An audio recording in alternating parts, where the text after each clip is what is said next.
गुरमीत सिंह आज काफ़ी समय के बाद, एक अरसे के बाद अपने गाँव वापस आए थे। ना सिर्फ वो, बल्कि उनके जो कज़न्स यानी कि चाचे ताए के बेटे सभी गाँव आए थे।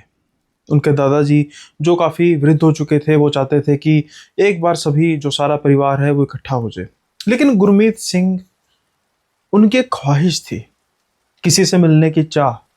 शायद ये कहना गलत नहीं कि उनके दादाजी से भी मिलने से ज़्यादा उनको किसी और के मिलने की ख्वाहिश थी। और एक सच इंतज़ार कर रहा था उनका काफ़ी बरसों से। लेकिन आज का किस्सा शुरू करें। जैसा कि आपने थंबनेल में देखा होगा, बात हो रही है पंजाब के एक गांव की। बात हो रही है पंजाब की। जैसा कि आप सभी जानते होंगे कि आज के समय में पंजाब काफ़ी मुश्किल भरे दौर से गुजर रहा है। ना सिर्फ पंजाब, हिमाचल, जम्मू कश्मीर और हरियाणा, ये 3-4 राज्य जो हैं, ख़ास तौर पे पंजाब, क्योंकि यहाँ पर जो नदियाँ हैं वो प्लेन्स में उतरती हैं और उसके बाद फिर जो उसके बाद अभी यहाँ क़यामत आ रही है।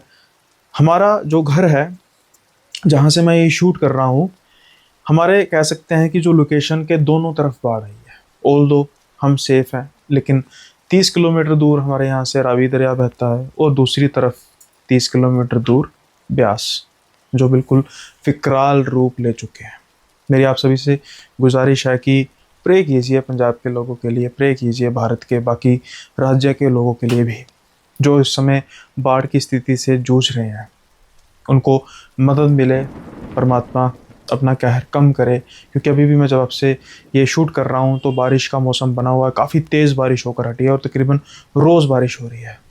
हमें शायद यहाँ पर इस कंडीशन का, इस डेंजर का एहसास नहीं हो रहा, क्योंकि जहाँ पर हम बैठे हुए हैं वो काफ़ी सेफ जगह है। लेकिन उनका क्या, जो इस समय जिनके घर पानी में डूब चुके हैं, जिनके जानवर पानी में डूब चुके हैं, जिनकी फसलें पानी में डूब चुकी हैं, तो आप सबसे हाथ जोड़ के गुजारिश है कि दुआ कीजिए सब लोगों के लिए कि सब ठीक हो जाए और जान माल का नुकसान कम से कम हो।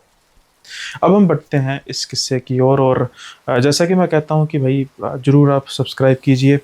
अगर नए चैनल पर रेगुलर व्यूअर हैं वो भी नहीं सब्सक्राइब कर रहे, तो आपसे भी गुजारिश है कि आप सब्सक्राइब कर दीजिए। साथ के साथ ही बेल आइकन को प्रेस करना मत भूलिएगा। लाइक ज़रूर करना वीडियो को। जैसे ही आप लाइक करोगे, एक हाइप का बटन भी आपको शो होगा, हाइप भी कर दीजिएगा। और अगर किस्सा अच्छा लगे तो कमेंट में फीडबैक भी ज़रूर दीजिएगा।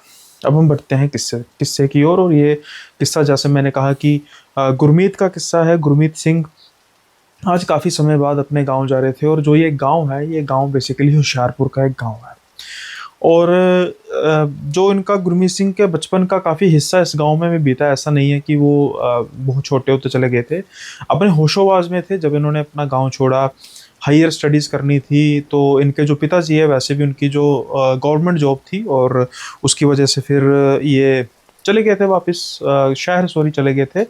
उसकी वजह से इनका बाद में फिर गांव में आना जाना बंद हो गया, या बहुत कम हो गया, बहुत समय बाद ही आते थे।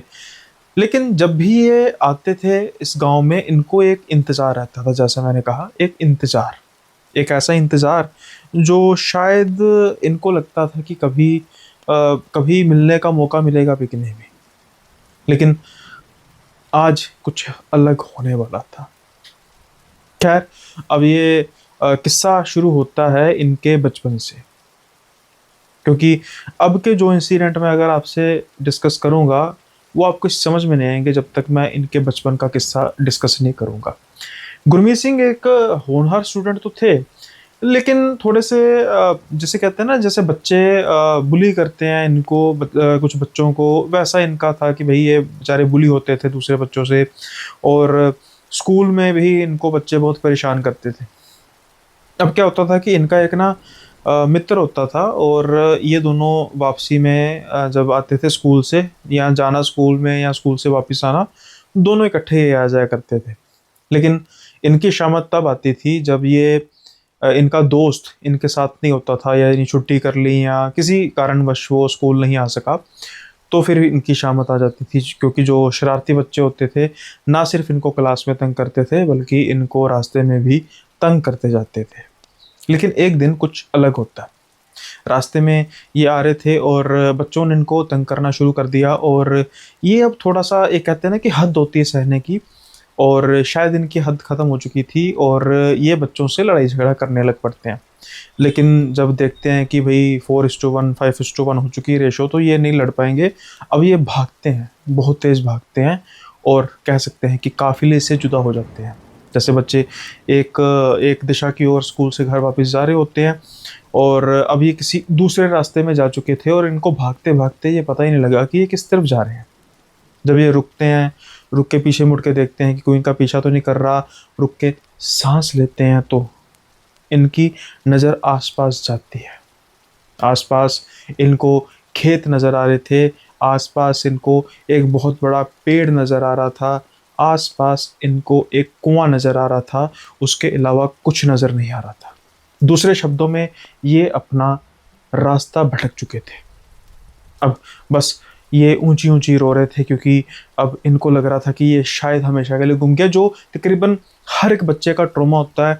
आप में से भी कई बार अगर आप कहीं गुमे होंगे तो आपको उस समय यही लगता है कि बस अब हम अपने माँ बाप से बिछुड़ चुके हैं, कभी उनको मिल नहीं पाएंगे। अगर ऐसा है तो प्लीज़ आप कमेंट बॉक्स में ज़रूर बताइए कि कौन कौन बचपन में गुमा है। भाई मैं 2 बार गुमा हूँ तो मेरी किस्मत अच्छी थी कि मैं मिल गया। खैर अब ये ऐसा ही कुछ इनके साथ होता है, और ये अचानक आसपास इधर उधर देखते हैं और रोते जा रहे थे। फिर ये अचानक कोशिश सोचते हैं कि मैं जिस रास्ते से आया था मैं उसी रास्ते पीछे की ओर मुड़ता हूँ। जैसे ही ये भागना शुरू करते हैं, अचानक से एक पत्थर से ये टकराते हैं, इनका पैर टकराता है और ये गिर जाते हैं, और इनको एक चोट लग जाती है। जैसे घुटनों पे चोट लगती है, कोहनी में चोट लगती है। ये उठ के ऊंची ऊंची रोने लग पड़ते हैं, लेकिन जब ये उठ के अपने सामने देखते हैं तो देखते हैं कि एक 6 फुट का लंबा आदमी, सफ़ेद कलर की दाढ़ी, सरदार जी इनके सामने खड़े थे। वो इनकी तरफ देख के कहते हैं, ओ पुत्र की होया। अब जो इनकी कन्वर्सेशन सारी नेचुरली बात है पंजाबी में होगी, लेकिन मैं अपनी हिंदी ऑडियंस के लिए तो हिंदी में ही बात करूँगा, और पंजाबी भाई पंजाबी हिंदी तो समझ लेते हैं। खैर अब कहते हैं कि पुत्र की होया, तो ये रोते रोते कहते हैं, बाबा जी घर भूल गया, घर भूल गया, मैं घर का रास्ता भूल गया, गिर गया, चोट लग गई। अब ये ना उनको मतलब इनको गुरमीत सिंह को संभालते हैं, इनकी जो जो जो होता है ना गंदगी लग जाती है, धूल मिट्टी लग जाती है, उसको साफ करते हैं और कहते हैं कोई बात नहीं पुत्र, तुझे रास्ता मिल जाएगा, चला तुझे मैं छोड़ कर आऊँ। अब ना ये कहते हैं कि चलो ठीक है, तो बैग जो है ये पकड़ते हैं और धीरे धीरे चलना शुरू कर देते हैं। खैर ये उस शख्स से पहली बार मिल रहे थे, गांव में कभी उसको देखा भी नहीं था, तो कुछ ज़्यादा बात कर नहीं रहे थे, और वो जो आदमी था वो भी कुछ ज़्यादा बात तो कर नहीं रहा था, बस हाल चाल पूछ रहा था कि तेरे प्यो का क्या हाल है, तेरे दादा का क्या हाल है, दादी का क्या हाल है, बुआ का क्या हाल है, सबका हाल पूछते पूछते। और कुछ इनको ऐसा और नहीं लग रहा था, गांव का एक कल्चर ही ऐसा होता है कि सबका हाल पूछते हैं, और आमतौर पे गांव छोटे होने की वजह से तकरीबन सब एक दूसरे को जानते भी हैं। अब खैर जब ये उस पॉइंट पे आते हैं जहाँ से रास्ता इनके घर की तरफ जाता था, तो ये कहते हैं कि पुत्र तेरा रास्ता आ गया, अब यहाँ से तू बाएं की ओर मुड़ जाओ और सीधा जाएगा, तेरा घर आ जाएगा। अब ये उनको सत श्री अकाल बोलते हैं, सत श्री अकाल, और उसके बाद आगे चलना शुरू करते हैं। फिर जब ये कुछ कदम आगे जाते हैं, इनको लगता है कि मैं इनका मतलब पूछूं कि आप बाबा जी कहाँ से हो। जब ये पीछे मुड़ते हैं तो देखते हैं कोई नहीं है। इनको कुछ हैरानी होती है कि इतनी जल्दी वो कहाँ चले गए। खैर ये सोचते हैं कि मैं ऐसा करूँगा, अब मुझे रास्ता तो पता लग गया, मैं कल इनसे मिलने आऊँगा। अब इनको चोट लगी थी, टाइम भी बीत चुका था, घर वाले परेशान भी हो रहे होंगे, इसकी वजह से अब ये सिर्फ घर जाने में इंटरेस्टेड थे। आज ये घर जाते हैं, आज इनको ना अजीब सा एक हल्कापन महसूस हो रहा था कि जैसे एक इंसान के सर से कोई भार उतरा होता है। कुछ कई लोग ऐसे जीवन में होते हैं, जब जब उनसे हम मिलते हैं ना, हमें एक अजीब सी तरीके की पॉजिटिव वाइब आती है और हम अपने को एनर्जेटिक महसूस करते हैं, हमें लगता है कि हमें काम करने का मज़ा आ रहा है। कुछ ऐसा ही इनको हो रहा था। खैर ये घर जब देखते हैं, इनकी माता पिता देखते हैं, तो ये कहते हैं कि वो मैं चलते चलते गिर गया, तो ऐसे चोट लगी, इसलिए मैं थोड़ा सा लेट हो गया। तो इन्होंने कोई ऐसी बात नहीं की कि इनको एक दार जी मिले। तो आमतौर पे ना दार जी कहते हैं हमारे पंजाबी में, जो फादर या ग्रैंड फादर फिगर होते हैं ना, बेसिकली ग्रैंड फादर या फादर फादर फिगर में भी क्या होता है कि जैसे पहले लोगों में कुछ होता था ना, जैसे कि कई बड़े एजेड होके भी प्लान करते थे बेबी, यानी 45 साल की उम्र में भी, तो फिर बच्चे तो नेचुरली बात है भाई उनसे बड़े छोटे होंगे, जैसे नॉर्मली 30 साल की एज में कोई पिता बनता है, दूसरा 45 साल की। तो इस डिफरेंस में ना आमतौर पे बच्चे अपने पिता को भी दारजी कहते थे, और जो छोटी उम्र में बाप बन जाते थे वो अपने दादाजी को दारजी कहते थे। तो इन्होंने ऐसी कोई बात नहीं की कि दारजी लाइक फिगर इनको एक मिली थी और ऐसे ऐसे उन्होंने रास्ता दिखाया। अब ये खैर उस दिन रात भी इनको काफ़ी ना ऐसा अजीब अच्छा सा फील होता है कि यार एक शख्स से मिला हूँ, ऐसा ऐसा, ठीक है। अब ये ना अगले दिन स्कूल जाते हैं, और इनका दोस्त आज भी नहीं आया होता, लेकिन आज इनको कुछ परवाह नहीं थी। आज इनको सिर्फ दिमाग में एक चीज़ थी कि ये उसी रास्ते फिर जाएंगे, उस कुएं के पास फिर जाएंगे और उन दारजी से मिलेंगे। लेकिन बचपने में उनको क्या समझते कि भाई इंसान हो भी सकता, वहाँ पे नहीं भी हो सकता, कल थे आज नहीं होंगे, लेकिन ये सोचते हैं कि जाने में क्या हर्ज है। वैसे भी एक नई अच्छी लोकेशन इन्होंने खोज की थी उसकी, जिसको ये अपने दोस्त को भी दिखा सकते थे। तो ये ना जाते हैं, और अगले दिन जब ये जाते हैं तो वहाँ पर देखते हैं कि दारजी जो कुआं था ना उसकी मुंडेर पर खड़े हैं और कुएं की तरफ देख रहे हैं। खैर इनको काफ़ी अजीब लगता है, और ये बस कुएं की तरफ देखे जा रहे थे, और धीरे धीरे धीरे धीरे धीरे धीरे धीरे धीरे आकर झुकते जा रहे थे। अब इनको बचपन ना हो तो कुछ ऐसा महसूस नहीं होता कि इंसान क्या करने जा रहा है, लेकिन जब बिल्कुल ये देख रहे थे ना कि लीन हो रहे हैं, तो ये बड़ी ऊंची आवाज लगाते हैं, दारजी। अब जैसे ही दारजी उसकी तरफ देखते हैं तो वो एकदम से पीछे होते हैं, मुंडेर से नीचे उतरते हैं और इनकी तरफ देख के स्माइल पास करते हैं, लेकिन उनकी आंखों में आंसू थे। खैर ये कहते हैं, ओए तू आज फिर आ गया, तू फिर आ गया आज। तो ये खुश होते हैं, उनकी तरफ भागते हुए जाते हैं और उनके पास जाके खड़े हो जाते हैं। तो कहते हैं, हाँ जी दार जी, कल फिर ना मुझे चोट भी लगी थी और उसकी वजह से ना मैं आपको ना शुक्रिया अदा नहीं कर सका। तो दार जी कहते हैं, किस बात का शुक्रिया बेटा? तो वो कहते हैं कि आपने मुझे संभाला, मुझे रास्ता दिखाया। तो कहते हैं, फिर क्या हो गया बेटा, ये कौन सी बात है? तो ये पूछ लेते हैं कि दार जी आप ये कुएं में ऐसे खड़े क्या देख रहे थे? तो दार जी हंस के कहते हैं, अच्छा वो तो मैं बेटा अपनी बुद्धि देख रहा था, मतलब अपनी शक्ल देख रहा था, और ऊंची ऊंची हंसने लग पड़ते हैं, ये भी ऊंची ऊंची हंसने लग पड़ते हैं। अब इससे इससे ज़्यादा इनके बारे में कोई ऐसी बात नहीं होती।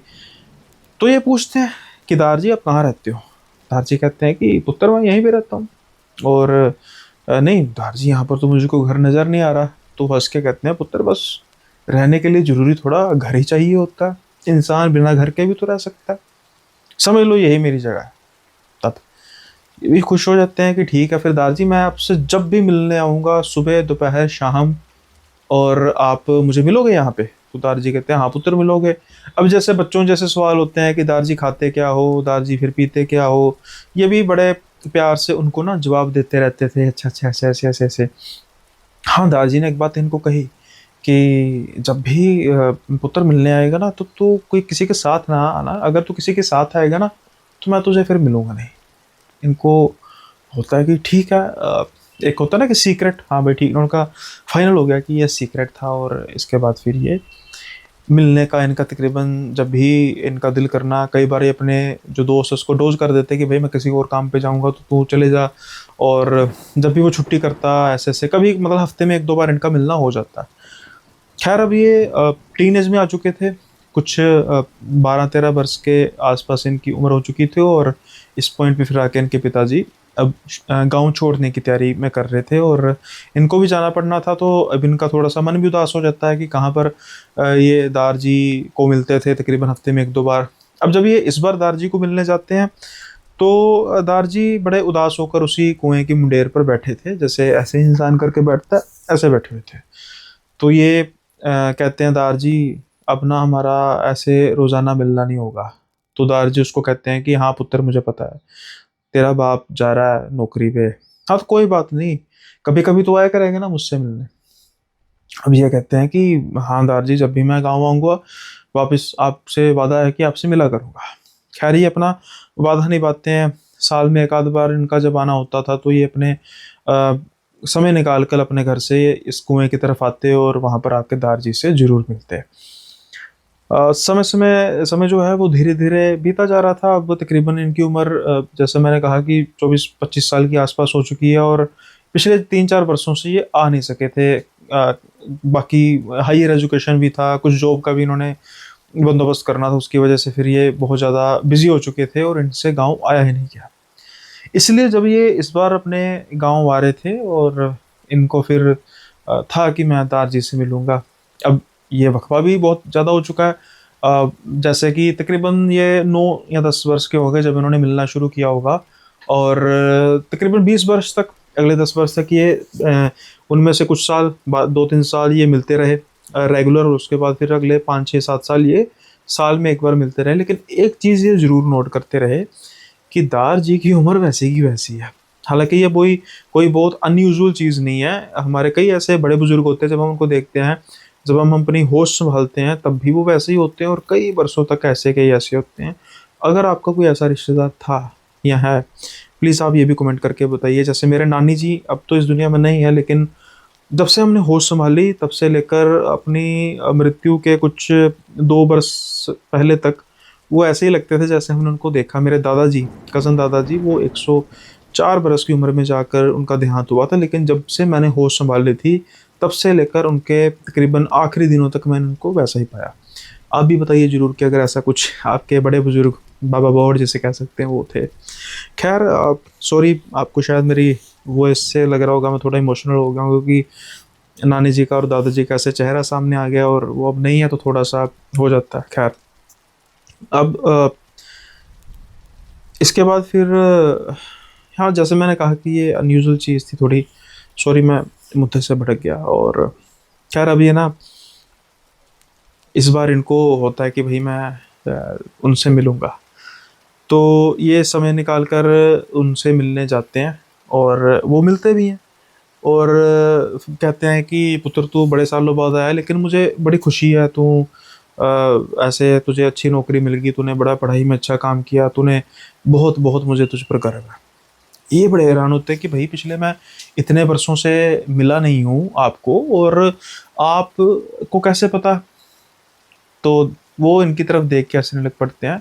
फिर ये भी समझ जाते हैं कि शायद गांव में होती हो चर्चा कि भाई ऐसे, ठीक है ना, वो बराड़ों का बच्चा है, बराड़ इनकी कास्ट है, और उसने बड़ी अच्छी तरक्की कर ली, पहले उसके बाप भी अच्छी नौकरी पे थे, अभी ये बराड़ों का बच्चा और उनका पोता जो है वो भी अच्छे, तो इनको ऐसा महसूस हुआ। खैर, इसके बारे में ज़्यादा बात की नहीं। अब उसके बाद ये ना वापस चले जाते हैं, घर चले जाते हैं। जैसे मैंने कहा कि सारे चाचा ताया भुआ इन सब के जो बच्चे हैं वो आए हुए थे, अच्छी महफिल लगी हुई थी। तो फिर अब महफिल में ना ये सारा होता है। जैसे इनके दादाजी है, वो कहते हैं चलो ऐसा करेंगे पुत्रो, कल तुम्हें ना मैं अपनी ज़मीनें दिखाऊंगा। अब इनमें से किसी बच्चे ने भी, खास तौर पर ज़मीनें इनके काफ़ी थी तो देखी नहीं थी, और ज़मीनें इनकी थी हिस्सों में, यानी कि 5 एकड़ किसी एक जगह पे, ठीक है, 7 एकड़ दूसरी जगह पे, 3 एकड़ दूसरी जगह पे, 5 एकड़ दूसरी जगह पे, ऐसे होता है। कई कई कईयों की ज़मीनें ऐसी होती हैं। अब ना ये अगले दिन सबको वो ज़मीनें घुमाने की प्लानिंग कर रहे थे, और जहाँ पर ये महफिल सजा कर बैठे थे ना, वो बहुत बड़ा छत के ऊपर, यानी कि बहुत बड़ी छत थी इनकी, और वहाँ पर ना एक कमरा था। जैसे वो कमरा बंद था, तो कभी छोटे होते भी वो देखते थे कमरा बंद था, तो कभी ऐसा कुछ वो था नहीं, मतलब स्टोर वगैरह का कुछ ऐसा सिस्टम बना हुआ था, और ये ज़्यादा वहाँ पर इंटरफेयर करते नहीं थे। अब ना ये नॉर्मल हंसी मजाक में दादाजी बोले, दादाजी वो उसमें कौन सा खजाना आपने रखा हुआ है, कभी हमें दिखाया नहीं। तो दादाजी कहते हैं, ला पुत्र, कुछ नहीं है, बस पुराने कागजात पड़े हुए हैं, तो संदूक संदाक वगैरह पड़े हुए हैं। तो ये कहते हैं दादाजी दिखाओ। अब दादाजी भी मूड में थे कि चलो ठीक है, बच्चे इतने सालों बाद आए हैं। दादाजी ना वो खोलना शुरू कर देते हैं, और उसमें से कागजात वगैरह निकलते हैं, और कुछ कागजात वगैरह दादाजी कहते हैं भाई ये साइड पे रखो, कल तुम्हें सुबह दिखाऊंगा। खैर, अब ये सभी कागजात वगैरह देखते हैं, और धीरे धीरे धीरे धीरे कुछ पुरानी फ़ोटोज़ वगैरह इनको नज़र आनी शुरू होती हैं। अब उन फ़ोटोज़ में से एक बड़ी ब्लैक एंड वाइट बड़ी पुरानी फ़ोटो जो होती है वो इनको नज़र आती है। उसको गौर से देखते हैं, इनकी ना, मतलब समझ में नहीं आ रहा था कि यार ये चेहरा ना कहीं देखा लगता है। फिर ये सोचते हैं पूछूं, अब काफ़ी भीड़ भड़का था, मतलब कोई दादा जैसे कोई सवाल कर रहा था, कुछ सवाल कर रहा था, तो ये क्या करते हैं उस फोटो को अपने पास रख लेते हैं कि दादाजी से बाद में पूछूंगा। खैर अब सुबह होती है। सुबह दादाजी फिर अपनी ज़मीनों को दिखाने निकल जाते हैं कि पुत्र ये ज़मीन है, ये ज़मीन है, और ऐसे ऐसे करते करते करते करते शाम के आसपास का समय हो जाता है। जब शाम के आसपास का समय हो जाता है तो लास्ट पार्ट ज़मीन का दिखा रहे होते हैं दादाजी, और उसके बाद फिर बच्चे कहते हैं कि अभी कुछ है या खाली ख़त्म। तो दादाजी क्या कहते हैं, हाँ वैसे तो ख़त्म हो गया, लेकिन हाँ एक ज़मीन है पुत्र, जो है तो हमारी, लेकिन हमारी, हम उस पर कुछ कर नहीं सकते फिलहाल। तो ये कहते हैं कि कौन सी ज़मीन? कहते हैं दिखाऊं, है बड़ी अच्छी है, तुम्हें दिखाने लेके जाता हूँ। अब ये अपनी गाड़ियाँ करते हैं उस तरफ, और धीरे धीरे जैसे जैसे वो रास्ता नापते जा रहे थे, गुरमीत सिंह को वो रास्ता हूबहू अच्छे तरीके से पता था कि वो किस रास्ते पर जा रहे हैं। और जैसे ही गाड़ियाँ वो कुएं के आसपास रुकती हैं, अब बाहर निकलते हैं दादाजी और कहते हैं कि ये हमारी ज़मीन है। ये बड़े हैरान होते हैं गुरमीत सिंह, हमारी ज़मीन? दादाजी से पूछते हैं, दादाजी हमारी ज़मीन, मैं समझा नहीं। तो दादाजी कहते हैं कि पुत्र ये कुआं पेड़ ये सब कुछ हमारा ही है, लेकिन यहाँ पर ना बहुत सालों से, दशकों से केस ही चल रहा है। तो ना हम इस ज़मीन पर कुछ ज़्यादा कर सकते हैं, और ना ही जो जिन्होंने हमारे साथ केस केस लड़ रहे हैं उनके साथ भी हम कुछ नहीं, मतलब वो भी कुछ नहीं कर सकते। तो ये ज़मीन ना पुत्र, मैं क्या बोलूँ, ये ज़मीन तो ना बस ये कुआं श्रापित ही है। अब ये सोचते हैं कि मैं दादाजी आपकी बातें समझ नहीं पा रहा कि कुआं श्रापित है कि हमारी ज़मीन है भी है नहीं भी है, मुझे आप मतलब क्लियरली बताओ। तो दादाजी कहते हैं कि पुत्र, मैं इस कुएं को श्रापित या इस कुएं को खूनी इसलिए कह रहा हूँ क्योंकि इसने मेरा बाप खा लिया, और इसके बाद फिर कुछ और भी हुआ। अब ये कहते हैं कि मैं समझा नहीं, आप थोड़ा सा समझाएंगे? तो फिर ये हिस्ट्री बतानी शुरू करते हैं कि पुत्र, ये जो हमारी ज़मीन है ये तो आज़ादी से पहले के भी हमारी थी ज़मीन, लेकिन उसके बाद क्या हुआ कि जब आज़ादी हुई तो कुछ लोग जो वहाँ पाकिस्तान से आए, तो कुछ इन्होंने कागज़ों में हेर फेर की और इस ज़मीन पर अपना बताने लग पड़े कि भाई ये तो हमारी ज़मीन है, हमें सरकार ने दी है। मेरे जो बाप थे, मेरे दादा पिताजी थे, वो केस कर दिया कि भाई हम तो यहाँ पर पुश्तों से रह रहे हैं, हम वहाँ से, तुम पाकिस्तान वाले एरिया से तुम आए हो, तो अब किसी ने कागज़ों में हेर फेर कर दी है, तो भाई अब हम क्या कर सकते हैं, हमारे पास तो कागज़ हैं लेजिटिमेट। लेकिन अब ये जो केस है चलने लग पड़ा, उनके पास पैसे भी थे, हमारे पास भी थे, लेकिन जैसे कहते हैं ना कि बस हमने भी लड़ाई की, उन्होंने भी लड़ाई की। अब पिताजी को ना ये ज़मीन का हिस्सा बेहद प्यारा था, क्योंकि ये ना देखो देखने में ही कितना दृश्य अच्छा लग रहा है, पेड़, ये तब भी पेड़ था, कुआं भी, और उनको कुछ ना अजीब सा लगाव था इस हिस्से से। और धीरे धीरे धीरे धीरे केस जब जब जब चल रहा था तो ये ना डिप्रेशन में रहने लग पड़े कि हमारी ज़मीनों के साथ। एक इंसान को सदमा लगता है ना कि भाई जैसे किसी का घर है, वो घर में नॉर्मल रह रहा है, और कुछ लोग एक दिन दरवाजे खटका के सीधा अंदर घुस जाते हैं कि भाई ये तो हमारा घर है। अब आप बाद में केस जब मर्जी जीते हैं, लेकिन तब के लिए तो आपको सदमा लगता है ना कि जब हम एक अपने प्रीवियस में रह रहे हैं और कुछ लोग जानबूझकर या धक्के से वहाँ पर रह रहे हैं। तो ऐसे कुछ उनके साथ, पिताजी के साथ होने लग पड़ा, और एक दिन डिप्रेशन में आकर उन्होंने इस कुएं में अपनी जान दे दी। अब जब ये सब होता है तो उसके बाद फिर और खूनी काम होता है। दूसरी तरफ जो थे लोग, मतलब कि एक जो बंदा था और उसका बेटा था जिन्होंने ये सारा किया था, कुछ सालों बाद उनकी दोनों की यहाँ पर लाशें कटी फटी मिली। किसी को कुछ नहीं पता कि क्या उनके साथ किसी ने कुछ किया, क्या किया, लेकिन उनकी लाशें यहाँ पर मिली। खैर अब उनके जो आगे वंशज हैं वो केस लड़ रहे हैं, हमारी तरफ से भी केस चल रहा है, मैं केस लड़ रहा हूँ, तेरा बाप तो पुत्र इंटरेस्टेड नहीं है, वो कहता जाती है तो जाए, हमें कोई नहीं, लेकिन भाई ये मेरे बाप की ज़मीन थी, अपने जीते जी तो मैं जाने नहीं दूंगा। खैर अब ये इमोशनल हो जाते हैं कि भाई ऐसा मेरे पर दादाजी के साथ हुआ, और अब ये घर वापस आ जाते हैं, खाना वगैरह खाते हैं, और जब ये सोने लगते हैं अचानक इनके दिमाग में आता है, अच्छा अच्छा एक सच फ़ोटो जो है वो देखी दिखाई लग रही है, मैं देखूं। तो ये ना अचानक से फ़ोटो निकाल के दादाजी के पास जाते हैं कि दादाजी ये फ़ोटो मुझे उन स्टोर में मिली, ये फ़ोटो है किसकी? अब दादाजी फ़ोटो को देख के हँस के कहते हैं, अरे पुत्र ये तेरा परदादा है, मेरे बाप। जिनकी मैंने बात बताई थी। अब जैसे ही ये बात सुनते हैं ये तो शॉक्ड कि आज तक इतने बरसों से जिसके साथ ही जिसको मिल रहे थे वो इनके परदादा थे, और उससे भी बड़ी बात वो इस दुनिया में नहीं है। यानी कि ये अपने परदादा की आत्मा से मिल रहे थे। अब जब ये बात सुनते हैं, ऐसे फोटो उनका हाथ कांपने लग पड़ता है, तो ये पूछते हैं कि पुत्र क्या हुआ। अब ये सारा माजरा उनको बताते हैं कि ये हुआ, ऐसा ऐसा हुआ, ऐसा ऐसा हुआ। अब इनके दादाजी भी रोने लग पड़ते हैं। अब उनके दादाजी ये इच्छा जाहिर करते हैं कि पुत्र मैं भी मिलना चाहता हूँ अपने बाप को, उनकी आत्मा को। तो ये कहते हैं कि उन्होंने मुझे कहा था कि जब भी तू किसी के साथ आएगा तो मैं तुझे नज़र नहीं आऊँगा।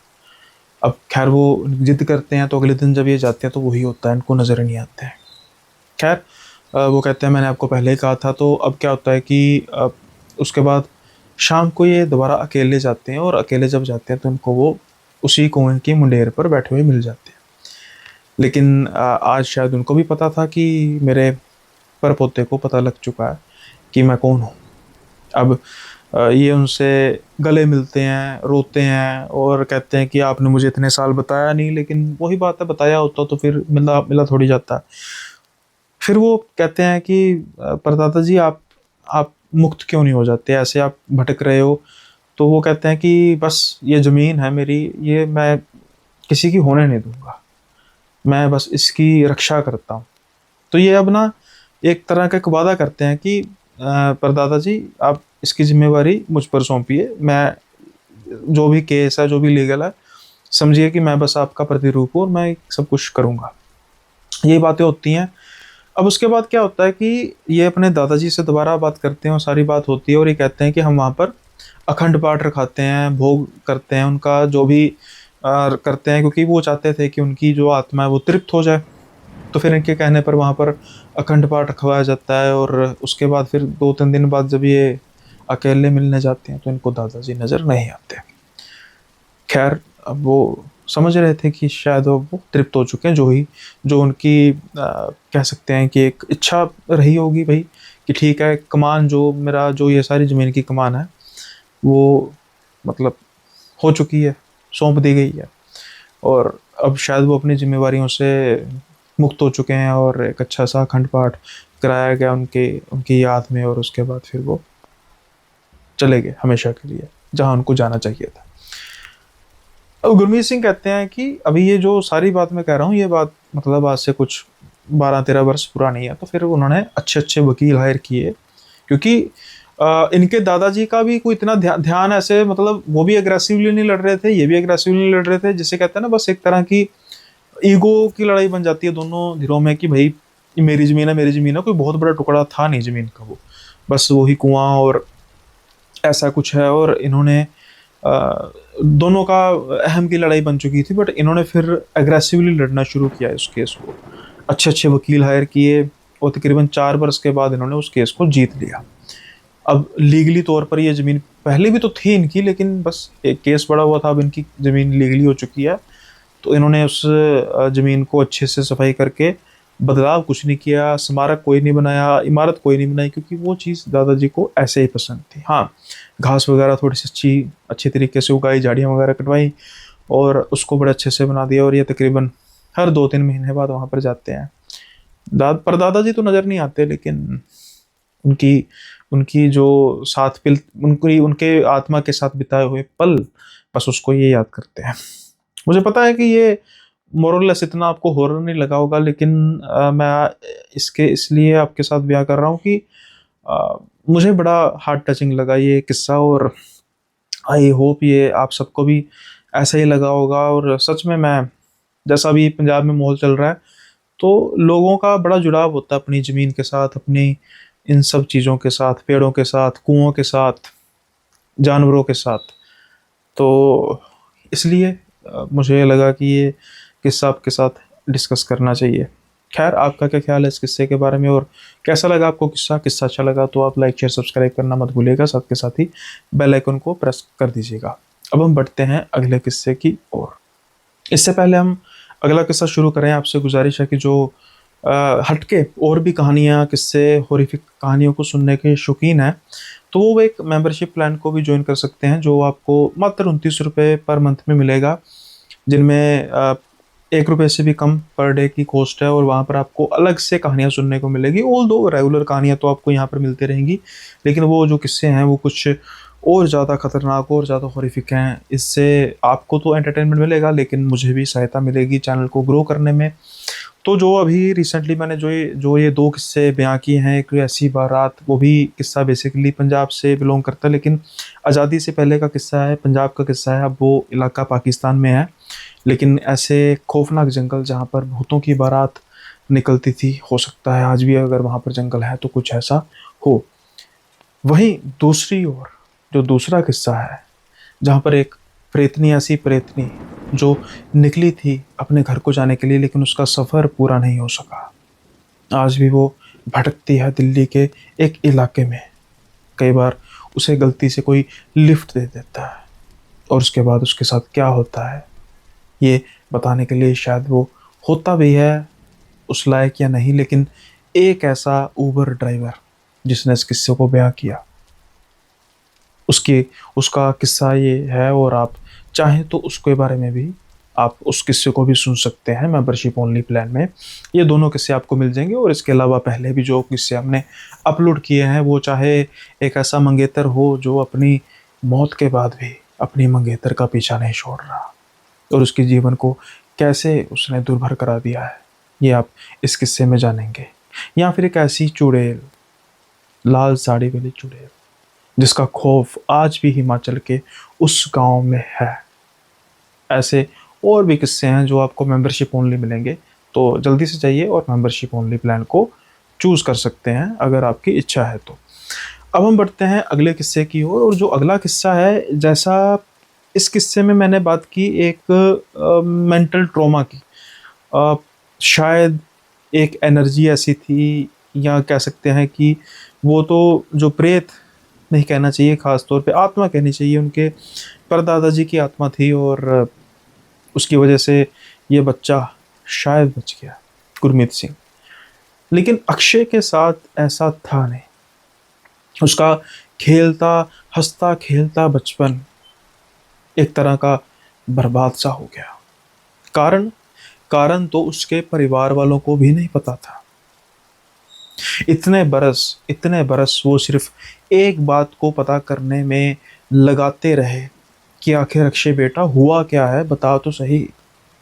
उनका बेटा स्कूल भी जाता, खाता भी, पहले जैसा नहीं, लेकिन खैर जैसा अपने जिंदा रहने के लिए जो इंसान करता है सब कुछ, लेकिन वो खामोश हो गया। उसकी शरारतें थम सी गई। उसकी उम्र ऐसी नहीं थी चुप रहने की, लेकिन वो गुमसुम सा हो गया। कारण क्या था? कारण जब पता लगा, वो कारण इतना खौफनाक था कि सभी ये कहते रहे कि गनीमत है कि हमारा रहते के जैसा भी बच्चा रह गया, शुक्र है जिंदा तो रह गया। लेकिन ऐसा हुआ क्या था और कहाँ पर हुआ था? बात है योगेश की। योगेश का ये ने ये बात बताई है, और ये बेसिकली अपने बेटे अक्षय की बात बता रहे हैं। तो योगेश कहते हैं कि ये आज से कई वर्ष पहले सूरत के एक ऐसे इलाके में रहते थे जहाँ पर पटरियाँ गुजरती थी, रेलवे के इलाके के पास। तो वहाँ पर कई बार कुछ क्वार्टर्स होते हैं, कुछ बस्तियाँ होती हैं, कुछ इस तरीके का इलाका था। अब ये ना कहते हैं कि एक घर ना काफ़ी समय से अबेंडेड पड़ा हुआ था, और हम तकरीबन कुछ 1-2 साल पहले वहाँ पर किराए पर आए थे। और हमें ना उस घर की एक ना चीज़ बड़ी अजीब लगती थी। जैसे तैसे भी घर बने थे, अच्छे घर बने थे, ठीक बने थे, पक्के बने थे, लेकिन वो घर एक तो अबेंडेंड था, बिल्कुल बंद था। दूसरा वो देखते थे कि उस घर के जो पिलर था, जिस एडजॉइनिंग पिलर, उससे बाहर ना सरिये, लंबे लंबे सरिये बाहर की तरफ आए हुए थे। तो ये इनको लगता था कि पता नहीं यार ये मिस्त्रियों ने ऐसे छोड़े क्यों हैं। अब घर अब तो अबेंडेड है, लेकिन कई साल पहले तो ये कभी ना कभी यहाँ पर कोई रहता होगा, हो सकता है किसी कारण से वो यहाँ पर चला गया, यहाँ से चला गया हो। अब जैसे मैंने कहा कि इनको आए कुछ ही समय हुआ था, 1-2 साल हुए थे। ये अपने काम में बिजी रहते थे, सुबह जाते थे, शाम को आते थे। इनकी जो पत्नी है वो भी, मतलब वो घर थोड़ा सा दूरी पर था, इतना भी पास भी नहीं था। तो लोकेलिटी बिल्कुल क्लोज ना होने की वजह से कभी इनकी पत्नी ने भी ऐसा कुछ गौर नहीं किया, और चलता रहता था बस। जैसे कभी आते जाते किसी काम से इधर उधर आते जाते उस मकान की तरफ देख लिया तो बस ऐसा ही सोच लिया कि क्यों है। अब ये समय इनका बीतता जा रहा था और इनके 2 बच्चे हैं। जो पहला बच्चा है वो बड़ा है अक्षय से और उसका नाम है विवेक। अब विवेक और अक्षय दोनों की उम्र में तकरीबन 3 से 4 साल का फासला। विवेक अब धीरे-धीरे मतलब उसकी उम्र है कुछ 10 साल के आसपास और अक्षय की उम्र 6 साल के आसपास। अक्षय बड़ा शरारती बच्चा, इनकी शरारतें, अक्षय की शरारतों से ये तंग भी होते थे, लेकिन घर में एक तरह का माहौल होता था, खुश भी होते थे कि बच्चे शरारतें करते हैं। खेलना, बाहर खेलना, पढ़ाई में भी अच्छा है, ऐसी बात नहीं कि पढ़ाई में नहीं, अच्छा पढ़ाई में भी अच्छा था। लेकिन उसके बाद अचानक अक्षय गुमसुम हो गया। जैसे मानो कि एक किसी किसी एक मैच्योर अडल्ट आदमी कोई डिप्रेशन में चला जाए, उसकी उसका हाव-भाव ऐसे हो गए। एक बार ये देखते हैं कि इनकी जो मदर है वो किसी दूसरे घर गई थी और ऐसे जो आसपास की लोकेलिटी थी तो सेफ लोकेलिटी थी, ऐसा नहीं कि बच्चे घर पे अकेले हैं तो किसी तरीके का खतरा है। तो ये देखती हैं कि इनका जो बेटा अक्षय है वो गुमसुम सा बस सोफे पर बैठा हुआ है। ये पूछती हैं कि बेटा क्या हुआ? तो ये कोई जवाब नहीं देता। तो ये कहते हैं कि बेटा क्या हुआ, तू किस विवेक ने कुछ कहा तुझे? तो ये ना कोई जवाब नहीं देते, बस ऐसे सर झुका के खड़े रहते हैं। ये तो तब तक ये देखती हैं विवेक जो है वो बाहर, घर के बाहर से आ रहा होता है। अभी विवेक को पूछती हैं, विवेक तूने कुछ अक्षय को कहा? तो विवेक कहता, मैंने क्या कहा, मैं तो मम्मी बाहर अपना स्टेशनरी का सामान लेने के लिए गया था और वो लेकर आया हूँ। तो ये तो तब घर पर था और गेम खेल रहा था। अब ये पूछती हैं उसको, अक्षय को, कि बेटा तू बता तो सही कि किसी ने कुछ तुझे कहा, कोई बात हुई है, कोई बच्चे ने कुछ खेल खेल में कोई बात हो गई है, कुछ हुआ, कुछ देख लिया, कोई जानवर जानवर तो नहीं आसपास देख लिया? कई बार होता था कि जैसे स्टेशन है, आसपास भी झाड़ियां भी थी, सांप वगैरह कोई आ जाए, कुछ ऐसा। तो कुछ नहीं है, बस उसका जवाब अगर था भी तो हाँ ना ऐसा बस था। ये बड़ी परेशान हो जाती हैं। रात को जब इनके पिताजी आ जाते हैं, योगेश आ जाते हैं, तो उनको बात बताते हैं कि देखो बेटे को क्या हो गया। वो भी बड़े प्यार से सहलाते हैं कि पुत्र क्या हुआ, सब ठीक ठाक है, कुछ कोई भी जवाब नहीं दे रहे हैं, बस चुप के चुप हो चुके हैं। अब तो इनकी माँ रोने लग पड़ी, विवेक भी रोने लग पड़ा कि मेरे भाई को क्या हो गया। ये परेशान हो गए कि भाई तुम ऐसे करोगे तो मेरा भी क्या होगा, हम सुबह डॉक्टर को दिखाएंगे। अब सुबह डॉक्टर को दिखाया तो डॉक्टर ने कहा कि ऐसा वैसे आमतौर पर होता नहीं है, बच्चे ऐसे बिल्कुल खामोश होते नहीं हैं, कुछ ऐसा कुछ माता पिता की लड़ाई जैसे कई बार हो जाए, डोमेस्टिक वायलेंस वगैरह कुछ ऐसा केस तो नहीं है? आपने कहते नहीं नहीं, हमने तो कभी ऐसे ऐसा तो बच्चों के सामने तो बिल्कुल लड़ाई नहीं की और हमारी वैसे भी कोई ऐसी नहीं है बात, और हाथ उठाने वाले तो कोई चक्कर ही नहीं है। तो फिर कहते हैं कि टीवी में कोई हॉरर चीज़ तो नहीं देख ली, कोई भूत वगैरह कुछ ऐसी ऐसा सीन देख लिया हो खून खराबे वाला जिससे अचानक से वो बच्चा सहम गया हो? तो वो भी नहीं, कुछ नहीं। अब ना ये सब कुछ चल रहा है और ये समझने की कोशिश कर रहे हैं। फिर उसके बाद सिलसिला शुरू होता है डॉक्टर्स को दिखाने का। एक के बाद एक डॉक्टर्स को, फिर जो साइकेट्रिस्ट को भी दिखाना शुरू किया कि भाई दिमागी जो है टेस्ट वगैरह हुए। तो जब इनकी काउंसलिंग होती तो बहुत कम अक्षय बोलता, उतना ही जितना घर में बोलता था। यानी कि एक हंसता खेलता बच्चा, शरारतें करता बच्चा एकदम खामोश हो गया। उसके सारे शौक खत्म हो गए। उसको गेम खेलने का बड़ा शौक था, उसके बाद उसने गेम को देखा तक नहीं। बाहर बच्चों के साथ खेलता था, उसने वो भी नहीं देखा। पढ़ता तो था, चलो पढ़ने का काम था, या फिर बस ठीक है जितना ज़रूरी हो उतना बोलना। जैसे मानो भाई इंट्रोवर्ट टाइप बच्चा हो गया, टू द पॉइंट बात करनी बस। अब जब बच्चा शरारतें करता है तो शायद तब माँ बाप या बड़े थोड़ा सा परेशान तो होते हैं, लेकिन जब बच्चा शरारतें करना बंद कर देता है तो फिर और ज़्यादा परेशान होते हैं कि आखिर हो क्या गया। अब धीरे धीरे ये सारी मनहूसियत घर में भी फैल चुकी थी। विवेक का भी जो जीवन है वो पहले जैसा नहीं रहा। उसका एक भाई जो उसके साथ खेला करता था वो अब सब कुछ जाता रहा। खैर ये कुछ भी समझने में असमर्थ हो चुके थे और इनको बस ये लग रहा था कि पता नहीं क्या हो चुका है इसके साथ, क्या हमारे बच्चे के साथ हुआ। धीरे धीरे ऐसे ही समय बीतता जा रहा था और अब ये जो अक्षय है वो बड़ा होना शुरू हो गया। अब एक पॉइंट आता है जब अक्षय में बदलाव आता है। बदलाव कब आता है? जब वो उस घर को छोड़ते हैं। उस घर को छोड़ते हैं, अब थोड़े से पैसे आ चुके थे, अपना घर बना चुके थे, ये रेंट पे था। और जब घर अक्षय अपने नए घर में जाता है और उसका तब उसकी उम्र कुछ थी, कुछ 17 वर्ष के आसपास, 11 वर्ष इस चीज़ को बीत चुके थे। उस पॉइंट में इसके माँ बाप ये नोटिस करते हैं कि कुछ ही दिनों में अक्षय की जो शरीर के जैसे कहते हैं ना चेहरा चमकने लग पड़ा है। अब वो पहले से अच्छी बातें कर रहा है, मुस्कुरा रहा है, भाई से बात कर रहा है, ऐसे ऐसे बात कर रहा है। तो ये घर वाले खुश हो जाते हैं कि भाई इतना लंबा समय हमने बिताया अपने बच्चे को ऐसे देखते हुए। तो अब उनकी आंखों में भी आंसू, खुशी भी, सब कुछ था, इमोशंस, मिक्स इमोशंस थे। भाई भी बेचारा उसका बड़ा। तो अब अक्षय फिर बात करनी शुरू करता है कि 11 बरस उसने ऐसा क्या देख लिया था कि उसके बाद वो खामोश हो गया।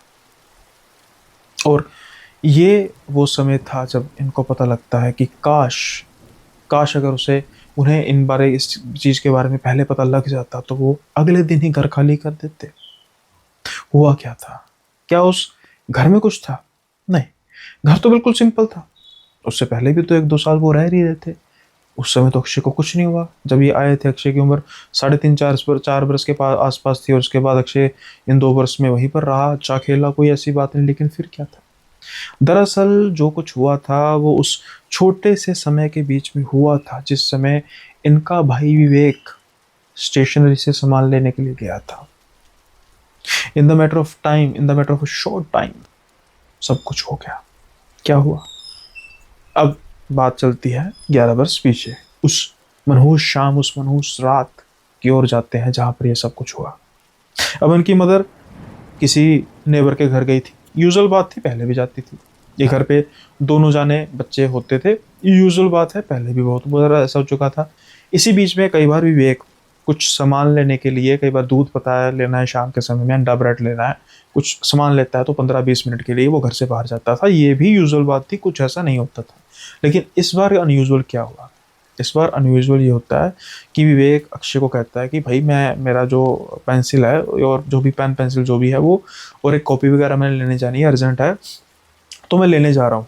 तो ये अक्षय जिद करता है कि भैया मैं भी आऊँगा। तो ये कहता है ना ना ना, ऐसे घर में कौन अकेले रहेगा, तो पहले भी तो नहीं जाता। लेकिन आज पता नहीं अक्षय को क्या हुआ, वो तब तो सर हिला देता है, ठीक है, लेकिन जैसे ही उसका भाई जाता है, 1-2 मिनट बाद उसका पीछा करना शुरू कर देता है कि मैं भी दुकान पे जाके कुछ ना कुछ तो टॉफ़ी वगैरह ले ही लूँगा, जो उसका असल में मकसद था। लेकिन वो बेचारा रास्ता भूल जाता है, वो रास्ता भटक जाता है। अब जब वो रास्ता भटकता है तो वो गलती से उस घर के आसपास चले जाता है, जो घर के बारे में मैंने शुरू में बताया था कि इनके पिता को बड़ा अजीब लगता था कि घर के सरिये क्यों बाहर आ रहे हैं। क्या अब इसको रास्ता पता नहीं लग रहा था, तो ये इधर उधर देख रहा था कि भाई मैं गलत रास्ते में आ गया, और वो रास्ता भी सुनसान था, कोई आसपास लोग नहीं थे।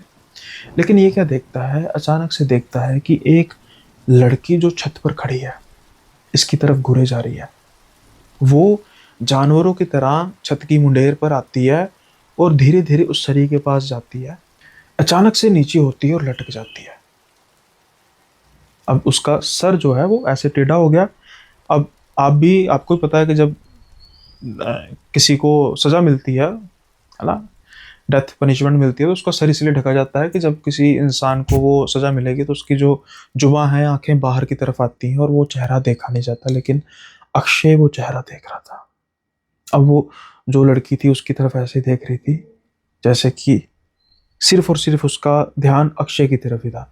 अक्षय ये चीज देखकर सदमे में हो जाता है। वो बस भागता है और उस घर में, अपने घर में वापस आ जाता है।